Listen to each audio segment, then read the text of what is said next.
This video is made possible by CuriosityStream. When you sign up at the link in the description, you'll also get access to Nebula, the streaming video platform that Real Life Lore is a part of.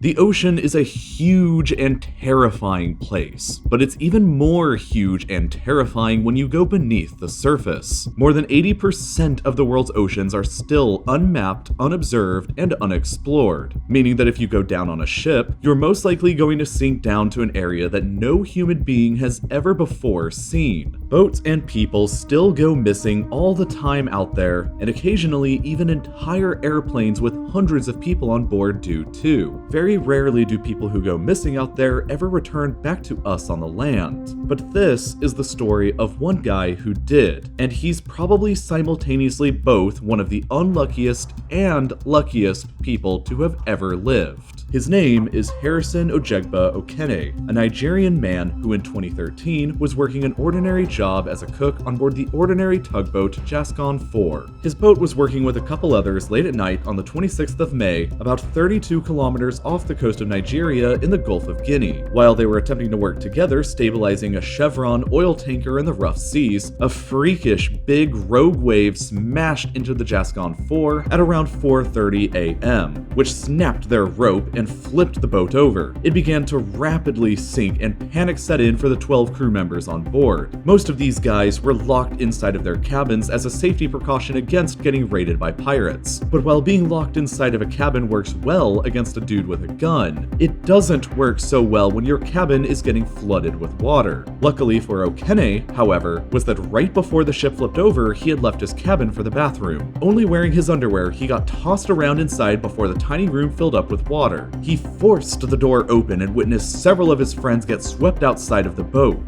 Okene got pushed out from the bathroom down the hallway into another bathroom where he managed to hang on above water for long enough until the boat hit the ocean floor, 30 meters beneath the surface, roughly equal to a 7-story building. Eventually suffering from the extreme cold, he managed to scramble his way out of this dangerous tiny bathroom underwater and in complete darkness. Unable to see or breathe, he used his hands to feel ahead of him until he fantastically discovered another, larger air pocket in the engineer's office where he decided to stay put. But almost completely naked, with no food or fresh water, in a cold, wet room with a rapidly diminishing supply of oxygen, his odds of survival were definitely very grim. The pocket of air he was now trapped in was small, only about 1.2 meters high and 6 cubic meters in volume, and the death buffet that the Grim Reaper was offering him up was plentiful. He could have died from thirst, he could have died from just being too cold, the water could have filled up and drowned him, he could have just run out of air and suffocated, or he could have gotten eaten alive by sharks who were already investigating the wreck. So here's how he managed to fight off all of these multiple friend requests from the Reaper.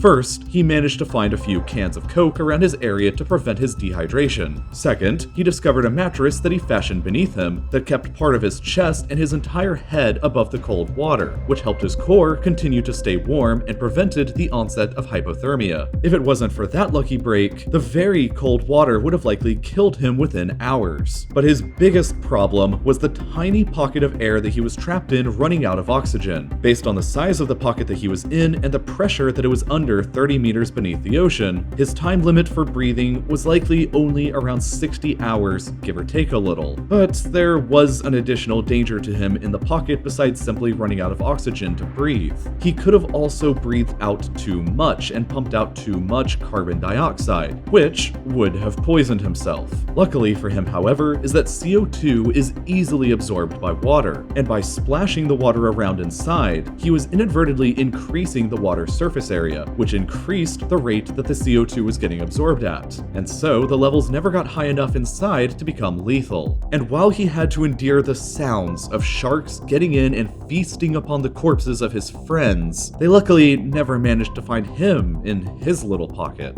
Okene was trapped there half in water at the bottom of the ocean in a tiny, pitch black, 6 cubic meter space while listening to sharks eating his friends for 60 incredibly grueling and frightening hours, pushing the absolute limit of his limited oxygen supply when right then, probably within just an hour or two of suffocating, he finally heard the sound of knocking. Unknown to him, Chevron had sent a team of divers to investigate the wreck and recover any bodies. Unknown to Chevron was that one of those bodies was actually still alive. Okene began banging his surroundings back at them to no avail, but when he finally saw the light of a diver emerge inside of the water nearby to him, he knew that his time to act had come. The divers only expected to find a corpse, but he latched onto the arm of the next diver who passed and probably gave him the shock of his life. But the risk of death for Okene wasn't even over then. After being under the ocean for so long, a rapid ascent back to the surface would have likely sent him into cardiac arrest and killed him. So, the divers equipped him with a diving helmet,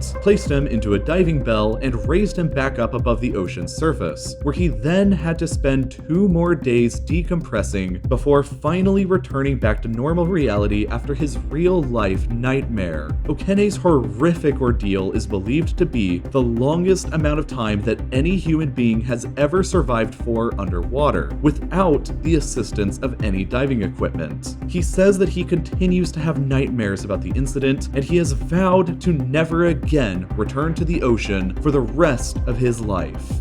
Fear of the ocean like that is known as thalassophobia, and if you can relate and don't really feel like visiting the ocean, then I've got a great way that you can still learn a ton about the ocean anyway from the comfort of your home. CuriosityStream. It's a documentary streaming site with thousands of top quality films, including literally dozens on the ocean, like Oceans of the Future with Sigourney Weaver, or Deep Ocean by David Attenborough. But best of all is that you can get access to all of that for an entire year for just $19.99. Let that sink in for a moment. An entire year of access for only $19.99. That's the exact same price as this baby back ribs at Applebee's, except instead of having messy sauce all over you, you get a year of access to incredible documentary films, plus that'll also include access to Nebula, the streaming site started by myself and a bunch of other independent creators that has tons of awesome original content that you won't find anywhere else. That includes all recent real-life lore videos ad-free, as well as my car show, where you can see my face reviewing stuff and sharing my driving experiences with cars like a Ferrari 488 or a Lamborghini Urus. You can sign up for CuriosityStream right now and get access to Nebula included at curiositystream.com/real-life lore. And as always, thank you for watching.